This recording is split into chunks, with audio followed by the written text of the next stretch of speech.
చిత్రోదకు స్వాగతం మిత్రులారా. మనకండి మన భారతదేశంలో, మన ప్రజాస్వామ్య దేశంలో ఏ పనికైనా సరే తెలిసిన వాళ్ళు కావాలి, అవునా? రెఫరెన్స్ కావాలి. నువ్వు గుడికన్నా వెళ్ళు, శ్మశానానికన్నా వెళ్ళు, ముందు నీకు తెలిసిన వాళ్ళు కావాలి. డబ్బులన్నా ఉండాలి, ఇన్ఫ్లుయెన్స్ అన్నా ఉండాలి.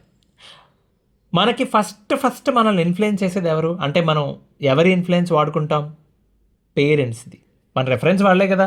పలానా వాళ్ళ అబ్బాయి, పలానా వాళ్ళ మనవడు, ఇదేగా చెప్పుకుంటాం. పలానా వాళ్ళ మేనలుడు అంట, మేనగోళ్ళు అంటాను కదా, చెప్పుకుని తిరుగుతాం మనం. మరి అలాంటప్పుడు తల్లిదండ్రులు లేకపోతే, ఫౌండేషన్ లేకపోతే లైఫ్ ఎంత జాగ్రత్తగా, ఎంత కేర్ఫుల్గా ఉండాలి, రైటా? కృష్ణా జిల్లాకు చెందిన ఒక పల్లెటూరు నుంచి వచ్చిన ఒక అమ్మాయి కథ ఇది. ఓకే, ఆ అమ్మాయికి తల్లిదండ్రులు చిన్నప్పుడే చనిపోయారండి. అమ్మాయి దగ్గర 2వ తరగతి ఎప్పుడు చదువుకుంటున్నప్పుడు చనిపోయారు వాళ్ళు. అమ్మాయి మేనమామ వాళ్ళ ఇంట్లో పెరిగింది. ఆ పాపకి 2.5 ఎకరాల పొలం అట, ఒక సొంత ఇల్లు ఉండింది. వాళ్ళ తల్లిదండ్రులు చనిపోయే నాటికి ఈ చిన్న పాప వాళ్ళ మేనమామ గారి ఇంటికి వచ్చేసరికి, వాళ్ళ మేనమామగా వాళ్ళ పిల్లలతో పాటు, వాళ్ళకి పిల్లలు ఉన్నారు, వాళ్ళ పిల్లలతో పాటు చదివించారు. అదనంగా ఒక పాప బాధ్యత మోయటం అంటే మామూలు విషయం కాదండి. చాలా ఇష్టం ఉండాలి వాళ్ళ మీద, రైట? వాళ్ళకి మనసు రావాలి, ముందు ఓపిక ఉండాలి, రైట్? ఆవిడ తిండి, ఆవిడ బట్ట, చదువు, ఆరోగ్యం అన్నీ వాళ్ళదే కదా బాధ్యత. ఓ పక్కన పెంచుతూనే ఆ పాపను పెంచుతున్నారు, వాళ్ళు చూసుకుంటున్నారు. ఆ పిల్ల పేరు మీద ఉన్న పొలం ఉంది కదా, ఆ పొలం ఆయనే చేస్తున్నాడు. దాని మీద వచ్చే ఐవేజ్ అంటే ఆదాయం ఏదైతే వస్తుందో, ఆ అమ్మాయి పేరు మీద బ్యాంక్ అకౌంట్ ఓపెన్ చేసి ఆ బ్యాంక్ దాంట్లోనే జమ చేస్తున్నాడు ఆయన. ఏ సంవత్సరానికి ఆ సంవత్సరం, ఏ పంటకి ఆ పంట. సో అలాగే మధ్యలో అమ్మాయికి ఏదో ఫంక్షన్ జరిగినప్పుడు వాళ్ళకి వీలైనంతగా ఏదో బంగారం పెట్టారు. బంగారం కూడా వాళ్ళ పిల్లలతో పాటు ఈవిడ కూడా ఏదో కొద్ది కొద్దిగా అప్పుడప్పుడు చేయిస్తూ వస్తున్నారండి. ఆ అమ్మాయి అది దగ్గరలో పక్కనే ఉన్న టౌన్లో, అమ్మాయి అదే ఊళ్ళో 10th క్లాస్ వరకు చదువుకుని, ఆ తర్వాత ఇంటర్మీడియట్, డిగ్రీ చేసి, పోస్ట్ గ్రాడ్యుయేషన్ కూడా కంప్లీట్ చేసింది. ఆ తర్వాత ఐటీలోనే ఏదో జాబ్ దొరికింది. వాళ్ళ మేనమామ యూనో వాళ్ళ దగ్గర ఆశీర్వాదం తీసుకుని ఆవిడ వచ్చి జాబ్లో జాయిన్ అయింది. అంతా బాగుంది. కొన్నాళ్ళకి ఊళ్ళో ఉంటాయి కదండి, ఊళ్ళో ఇలా పలానా అమ్మాయి జాబ్ చేస్తుంది, చదువుకుంది అంటే ఇంకా ఏదో సంబంధాలు వస్తాయి కదా. ఏదో సంబంధం వచ్చింది ఎవరి ద్వారానో, వీళ్ళందరికీ ఓకే అనుకున్నారు, నచ్చింది, ఇచ్చి పెళ్లి చేశారు. ఆ పెళ్లి ఖర్చు నిమిత్తం కానీ, పెళ్ళికి అమ్మాయికి పెట్టాల్సిన బంగారం కోసం కానీ, ఆవిడ పొలాన్ని కానీ, ఆవిడ ఇంటిని కానీ కదపలేదు వాళ్ళు, రైటా? సో వాళ్ళకి స్తోమతకు తగినట్టు ఏదో చేశారండి. ఇప్పుడు ఇట్లాంటి వాళ్ళు చాలా రేర్గా ఉంటారు. అంటే ఈ రోజుల్లో చాలా రేర్గా ఉంటారు. అంటే తన తన చెల్లెలి కూతుర్ని ఇంత కేర్ఫుల్గా చూసుకునే వాళ్ళు చాలా తక్కువ మంది ఉంటారు. ఆ క్రెడిట్ మేనమామ కంటే కూడా ఆయన భార్యకి, ఆవిడ అవుట్ సైడ్ నుంచి వచ్చింది కదా, ఆవిడకి ఇవ్వాలి. బికాజ్ ఎవరు ఒప్పుకోరు కదండి ఇవాళ రేపు, కరెక్టా? పైగా అబ్బాయి అయితే పోనీ పెంచితే రేపు పొద్దున ఏదో చూసుకుంటాడు, ఏదో అన్నట్టు ఉంటుంది. అమ్మాయిని పెళ్లి చేసి పంపించేయడమే కదా. చాలా బాగా చేశారండి వాళ్ళు. అది ఇక కట్నం అన్నట్టు. ఆవిడకున్న ఎకరం, ఆ 2.5 ఎకరాల పొలం, ఆ ఇల్లు, ఆ కట్నం అన్నట్టు అనమాట. సో పెళ్ళై 3 ఏళ్ళు అవుతుందండి. 4 నెలల క్రితం, అంటే ఇప్పుడు 2026లో 4 నెలల క్రితం ఒకరోజు ఇద్దరి మధ్యన గొడవ అయింది. ఎంత వైఫ్ అండ్ హస్బెండ్, ఈ పెళ్లి చేసుకుని వచ్చేసిన అమ్మాయి ఉంది, ఆమె భర్తకి ఆమెకి పెద్ద గొడవ అయింది. ఎంత పెద్ద గొడవ అంటే, రాత్రి 1 గంట సమయంలో అప్పటికప్పుడు ఆ అమ్మాయిని ఇంట్లోంచి వెళ్ళిపోమని చెప్పాడు ఆయన. ఆ టైంలో ఎక్కడికి వెళ్ళాలి? ఆమెకు కూడా కోపం వచ్చింది, పంతం వచ్చింది, బయటకు వచ్చింది, ఏదో క్యాంప్ తీసుకుంది. తన స్నేహితురాలు ఎవరో దగ్గరలో ఉంటే ఒక 6 కిలోమీటర్ల దూరంలో వాళ్ళ ఇంటికి వెళ్ళిపోయింది అమ్మాయి. 2 రోజులు ఒకరి మధ్య ఒకరిని ఫోన్స్ లేవు. 2 రోజుల తర్వాత ఆ అమ్మాయే వాళ్ళ ఇంటికి వెళ్ళింది. అసలు ఏంటి తేల్చుకుందాం మ్యాటర్ అని చెప్పి వెళ్ళేసరికి ఆయన లేడు, తాళం వేసింది. సో వెనక్కి వచ్చేసింది ఆవిడ. వాళ్ళ మధ్య మాటలు లేవు మళ్ళీ. మరి ఏం జరిగింది? అంత పెద్ద గొడవ ఏం జరిగింది? కొద్దిగా ముందుకెళ్దాం. ఓకే, పెళ్ళయింది. వీళ్ళు పెళ్ళై కొత్తగా కాపురం పెట్టారు. ఇద్దరు ఐటీలోనే జాబు, ఎక్కడో రెంట్కి తీసుకున్నారు, ఫ్లాట్ రెంట్కి తీసుకున్నారు. హ్యాపీగా సాగుతోంది కాపురం. ఆ టైంలో ఆయన ఫ్రెండ్స్తో కలిపి ఏదో వ్యాపారం స్టార్ట్ చేశాడు. ఉద్యోగం మానేసి వ్యాపారం స్టార్ట్ చేశాడు. ఆయన చాలా రీసెర్చ్ చేశానని చెప్పాడు. 2 ఏళ్ళ నుంచి రీసెర్చ్ చేస్తున్నా దీని మీద అని చెప్పాడు. Okay, that's fine. ఫ్రెండ్స్ ఒక 3 కలిపి మొదలు పెట్టారండి. ఆయన సేవింగ్స్, ఆ వ్యాపారంలో పెట్టుబడి కోసం ఆయన అప్పటి వరకు సేవ్ చేసుకున్న డబ్బులు, ఈవిడ సేవింగ్స్, పైగా బ్యాంక్ లోన్ తీసుకున్నారు, పెట్టుబడి పెట్టారు. అక్కడతో ఆగిపోతే బాగుండేది. పెట్టుబడి అంటే వాళ్ళు స్టార్ట్ చేసింది కొంచెం పెద్ద వ్యాపారమే, దానికి సరిపోద్దండి, సరిపోదు. ఏం చేశారు? ఈ అమ్మాయి పేరు మీద ఊళ్ళో పొలం ఉంది కదా, పొలం అమ్మేశారు. ఇల్లు ఉంది కదా, ఇల్లు కూడా అమ్మేసి ఆ డబ్బులు తీసుకొచ్చి వ్యాపారంలో పెట్టారు. ఆ వ్యాపారం మొదలైంది. 1 సంవత్సరం పాటు ఏదో నడిచింది, లెక్కలు అర్థం కాలేదు ఎవరికి. సంవత్సరం అయిన తర్వాత మొత్తం అందరిది మింగేసి అది మునిగిపోయింది, రైట్? వీళ్ళు పెట్టింది పోగా అప్పులు మిగిలినాయి, రైట్? ఆయనకి రావాల్సిన వాటా పొలం కూడా అమ్మేసి, ఇప్పుడు అంటే ఇప్పుడు అబ్బాయి కూడా వస్తుంది. ఆయనకు దగ్గర దగ్గర 4 ఎకరాల పైనే ఉంది ఆయనకు వచ్చే వాటా. అయితే అది అమ్ముతా అని చెప్పి కూడా చెప్పాడు ఆయన. అది కూడా దాంట్లో కనీసం 1.5-2 ఎకరాలు అమ్మేసి వ్యాపారంలో పెడదామని ట్రై చేశాడు, కానీ అబ్బాయి తండ్రి ఒప్పుకోలేదు. నేను అసలు ముట్టుకోను, నువ్వు వ్యాపారం కాదు, గంగలు దూకినా సరే నేను పొలం అమ్మనివ్వనని చెప్పాడు. శబాష్, బాగా చెప్పాడు ఆయన. రైట్. ఇంకా ఇంత జరిగాక ఇంకేముంటుందండి, భార్యాభర్తల మధ్య దెబ్బలాటలు. ఇప్పుడు పరిస్థితి ఏంటంటే, అమ్మాయి స్నేహితురాలు ఉంటున్న అపార్ట్మెంట్లో ఒక రోజు ఉంటారు, 2 రోజులు ఉంటారు. ఒక ఫ్లాట్ ఏదో రెంట్కి ఉంది.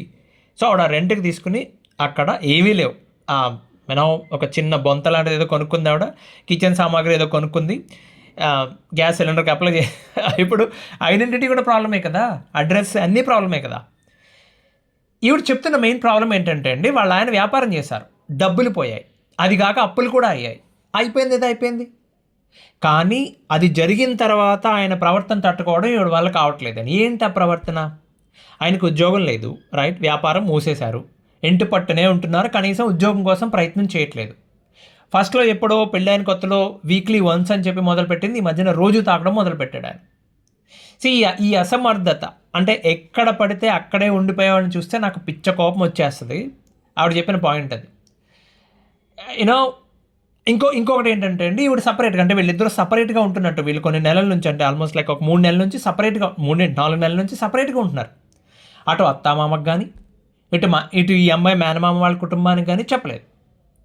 ఏం చేయాలో తెలియని అర్థం కాని పరిస్థితిలో ఉంది. ఈ లోపు ఎవరో సలహా ఇచ్చారు, అట్లాంటి వాళ్ళతో, అలాంటి అసమర్థులతో, నీ ఆస్తి మొత్తం తినేసిన వాళ్ళతో ఎందుకు కలిసి బతకాలనుకుంటున్నావు, డివోర్స్ ఫైల్ చేయొచ్చు కదా అని చెప్పి. నేను ఫస్ట్ అడిగిన క్వశ్చన్, అమ్మ నీ స్నేహితురాలు వాళ్ళ అపార్ట్మెంట్లో ఉంటున్నా, ఆ అమ్మాయి సలహా ఇచ్చిందంటే కాదు. ఓకే, సంతోషం, అయితే పర్లేదు, ఉండు అక్కడ. సో ఆవిడ కన్ఫ్యూజన్లో ఉన్నారండి. ఏమో మీరు చెప్పిన వర్షనే విన్నాను, మీ భర్త ఏంటనేది మాకు తెలియదు, రైట్, బట్ నువ్వు చెప్పిన దాన్ని బట్టి నాకు అర్థమైంది ఇది, రైట్. నువ్వు చేసిన తప్పుల్లోకెల్లా అతిపెద్ద తప్పు నా భర్త చేస్తే నేను చేశాను అంటున్నారేంటి? కాదు, నువ్వే చేసావు. ఏంటంటే తల్లిదండ్రులు ఇచ్చిన ఆస్తిని, బంగారాన్ని వదులుకోవడం. కరెక్టా? అది నీ స్త్రీధనం. ఎవడు చెప్పాడు మీకు? ఇవాళ రేపట్లో కూడా నేర్చుకోకపోతే ఎట్లా? ఇంత వయసు వచ్చినా, ఇంత ఎక్స్పీరియన్స్ వచ్చినా, అంటే వయసు ఎక్స్పీరియన్స్ ఏముంది సార్ అంటే, కాలం మారుతుంది కదండి, చాలా ఫాస్ట్గా నేర్చుకుంటున్నారు కదా, నేర్చుకోవాలి కదా. నీకంటూ ఉన్న ఆధారం అదొకటే, అవునా? సరే, వాళ్ళ జాబ్ ఉంది, జీతం వస్తుంది, కరెక్టే. నీకు సడన్గా రేపు మానేయాలనిపిస్తే నీకున్న ఆధారం కదా అది, నీ లైఫ్ బోట్ అది, రైట్. నిన్ను బ్రతికించేది అదొకటే. నాకు ఆస్తి ఉంది, ఊళ్ళో 2.5 ఎకరాల పొలం ఉంది, నాకు సొంత ఇల్లు ఉంది అన్న ధైర్యం, అవునా? నువ్వు అదే హైవేస్తో, అదే సంపాదనతో, అదే ఇంట్లో ఉండి నువ్వు బ్రతికేచ్చు లైఫ్ అంతా. ఏ ప్రాబ్లమ్స్ పెద్దవి లేకపోతే అది అమ్మేసుకుంటారమ్మా.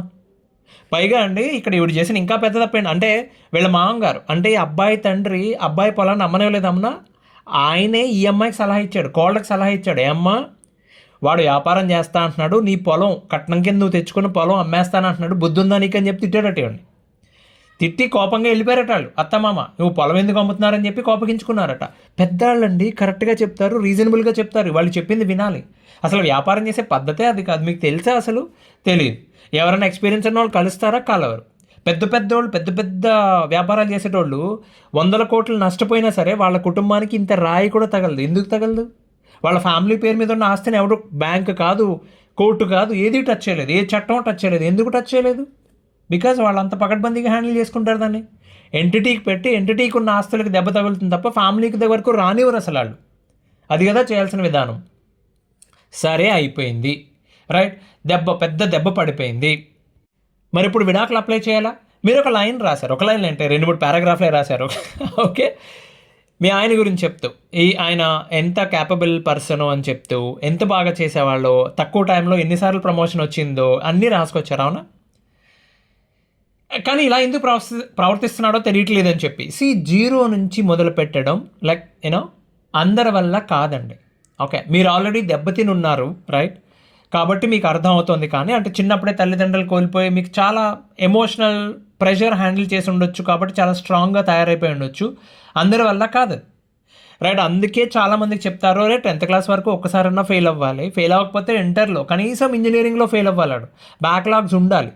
ఫెయిల్యూర్ని తట్టుకోలేరు చాలామంది ఏం చేస్తారు తెలుసా? ఎక్కడో ఫెయిల్ అవ్వరు, ఫస్ట్ క్లాస్ వచ్చేస్తాడు, ఉద్యోగం వచ్చేస్తుంది. ఇది ఎలాగా లైఫ్ పార్ట్నర్ దెబ్బ కొట్టడమో, లేకపోతే ఉద్యోగం పోవడమో సడన్గా ఆడు తట్టుకోలేడు. అమ్మాయిలో కూడా ఉంటారు ఇట్లాగా, అసలు తట్టుకోలేరు, బెంగ పెట్టేసుకొని జ్వరం తెచ్చేసుకుంటారు. అరే ఓకే, దట్స్ ఓకే, ఇంత చదువుకున్నా పోతే పోయింది ఉండరండి. చాలామంది చూసి అట్లాంటి వాళ్ళు. మీ ఆయన పరిస్థితి కూడా అదే.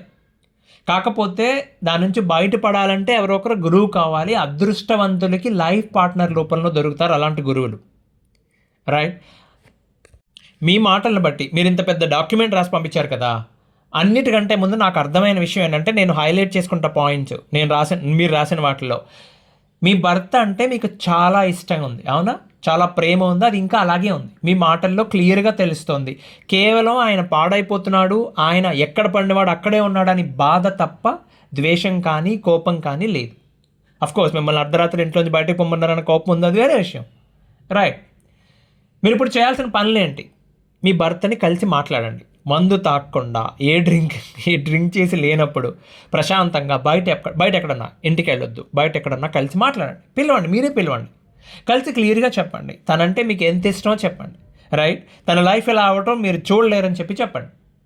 ఇమీడియట్గా ఇదే విషయం మీ పెద్దవాళ్ళకి చెప్పండి అమ్మా. అస్సలు దాచిపెట్టద్దు. ఎందుకంటే వాళ్ళని అగౌరవపరిచినట్టు వాళ్ళ ఈగో హర్ట్ అయిపోద్ది. అనవసరంగా ఈగో అనకూడదు.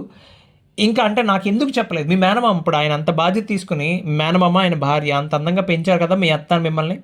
ఇప్పుడు ఇవాళ చెప్పకపోతే వాళ్ళు ఏమనుకుంటారు? నాకు అర్థమైంది మీరు రాసిన దాన్ని బట్టి. వాళ్ళు మనసులో బాధ పెట్టుకుంటారు ఒకరోజు, బట్ చెప్పకపోతే చాలా చాలా బాధ పెట్టుకుంటారు.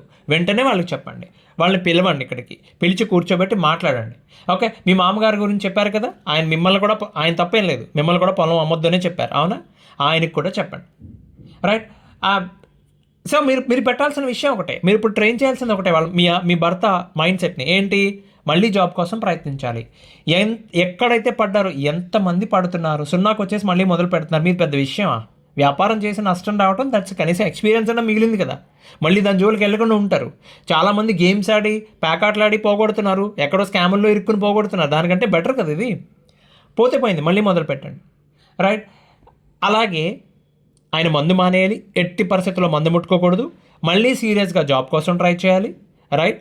అలాగే మిగిలిన అప్పులు ఏదైతే మిగిలి ఉన్నాయో వాటికి వడ్డీలు అయి కడుతున్నారు కదమ్మా, ఎట్టి పరిస్థితుల్లోనూ ఆయనకున్న పొలంలో ఎంతో కొంత ఎకరం అమ్ముతారో అమ్మి ఆ అప్పులు తీర్చేయాలి. That's a very very strategic move. Okay. ఆ అప్పులను పెట్టుకుని మీరు ఏమీ చేయలేరు, వడ్డీ కట్టడం సరిపోతుంది మీ జీవితం మొత్తం. మీకు పెద్ద నెంబర్ ఏం కాదు అది, నాకు తెలిసి ఒక ఎకరం అమ్మినా కూడా తీరిపోతుంది. అది కృష్ణా జిల్లాలో మీరు చెప్పిన ప్రాంతంలో అయితే డెఫినెట్గా తీరిపోద్ది. ఓకే. దెబ్బ తగిలింది కానీ ఎర్లీగా తగిలింది, సంతోషించండి. బయటపడడానికి 100 మార్గాలు ఉన్నాయి. మీరు ఇమీడియట్గా చేయాల్సింది మీ భర్తతో మాట్లాడటం, పెద్దవాళ్ళకి చెప్పడం. ఇప్పుడు మీ భర్తకి అదృష్టం బాగుంది, తలరాత బాగుంది, మీ ఇద్దరూ కలిసి ఉండే యోగ ఉంది అనుకుంటే మీ మాట వింటాడండి. కానీ మీరు ప్రయత్నం చేయండి, మీరే గురువు ఇప్పుడు ఆయనకి. ఫస్ట్ కలిసి మాట్లాడండి. ఓకే. ఇది పాడు చేసేస్తోంది, ఇద్దరు జీవితాలు పాడు చేసేస్తోంది, పెద్దవాళ్ళకి చెబుదాం, అప్పులు తీర్చేయాలి, మళ్ళీ ఉద్యోగం మొదలు పెట్టాలి, ఆ డ్రింకింగ్ హ్యాబిట్ని పూర్తిగా మానేయాలి. అన్నిటికంటే ఒకసారి అనుకునేట్లాగా అప్పులు తీరిపోయిన వెంటనే ఏదన్నా పుణ్యక్షేత్రానికి వెళ్ళి ప్రశాంతంగా దండం పెట్టుకుని రండి. అప్పుడు ఉద్యోగ ప్రయత్నం మొదలు పెట్టండి. అంత టాలెంట్ ఉన్న ఆయన ప్రొఫైల్ నేను చూశానండి. అంత టాలెంట్ ఉన్న వాళ్ళకి పెద్ద అవసరం అండి ఇవాళ రేపు, అంత కష్టం అండి. పైగా మీకు లొకేషన్ కన్స్ట్రెంట్ లేదు, శాలరీ కన్స్ట్రెంట్ లేదు, పెద్ద విషయం ఉందండి, ఈజీగా దొరుకుతుంది. ఇప్పటి వరకు మీరు కలిసి ఉండి కాపురం చేసిన, ఎక్కడైతే ఉండి వ్యాపారం అది చేసుకున్నారో ఆ ఇల్లు అర్జెంటుగా మానేయండి. ఓకే. అంటే మీరు బిజినెస్ పెట్టినప్పుడు, మీరు పెళ్ళై వచ్చినప్పటి నుంచి ఒకే ఇంట్లో ఉంటున్నారు కదా, ఆ ఇల్లు మారిపోండి అర్జెంటుగా. ఆ జ్ఞాపకాలు వద్దు ఇక. కొత్త ఇంట్లో ఎక్కడ ఆల్రెడీ రెంట్కి తీసుకున్నారు కదా, అక్కడ ఉండండి మీరు. ఓకే. ఈ మొత్తం విషయంలో మీ జాబ్ గురించి మాట్లాడట్లేదు నేను. ఒక విషయం చెప్తా, మీరు ఎక్కడైతే జాబ్ చేస్తున్నారో ఆ కంపెనీ, ఓకే, ఇన్ఫ్యాక్ట్ ఆ లైన్ ఆఫ్ బిజినెస్, నాకు మీ లీడర్షిప్, మీ టీం కూడా తెలుసు, నేను వాళ్ళతో పనిచేశాను. చాలా మంచి టీమ్, ఎదగడానికి అద్భుతమైన స్కోప్ ఉంది. మీరున్న స్ట్రీమ్ కూడా చాలా మంచి స్ట్రీమ్. అది పర్సనల్ లైఫ్లో ఉన్న ప్రాబ్లం మీ ప్రొఫెషనల్ లైఫ్లో పడకుండా చూసుకోండి. ఇక మీదట కనీసం ఎప్పటి నుంచన్నా సరే మీ ఆస్తులు, మీకంటూ మీ ఫైనాన్షియల్ స్ట్రాటజీ ఉండాలి. అది ఆడమగ, భర్త అయినా భార్య అయినా సరే. కంప్లీట్గా అవతల పక్క వాళ్ళ కోసం బ్రతుకుతానంటే కుదరదు. మీకంటూ డెఫినెట్గా ఉండాలి, మీ పేరు మీద ఉండాలి. ఇది ఒకటి. ఆల్రెడీ ఉన్నది అమ్మేసుకున్నారు, రైట్, దట్స్ ఫైన్. అది మీకు అంతవరకే ఉంది, వదిలేయండి. రైట్. కుటుంబ బాధ్యతలు ఇద్దరూ మొయ్యాలి కాదని చెప్పను, కానీ ఎవరికి వాళ్ళకే ఫైనాన్షియల్ సేఫ్టీ ఉండాలండి. ఓకేనా? రైట్. మీకంటూ ఉండాలండి. ఇప్పుడు సింపుల్ అండి, ఏం లేదు.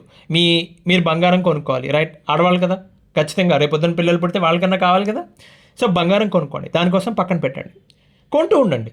రైట్. బయట బోల్డన్ని స్కీమ్స్, ఆఫర్లు అవన్నీ ఉంటాయి కదా, అక్కడ కొనుక్కోండి.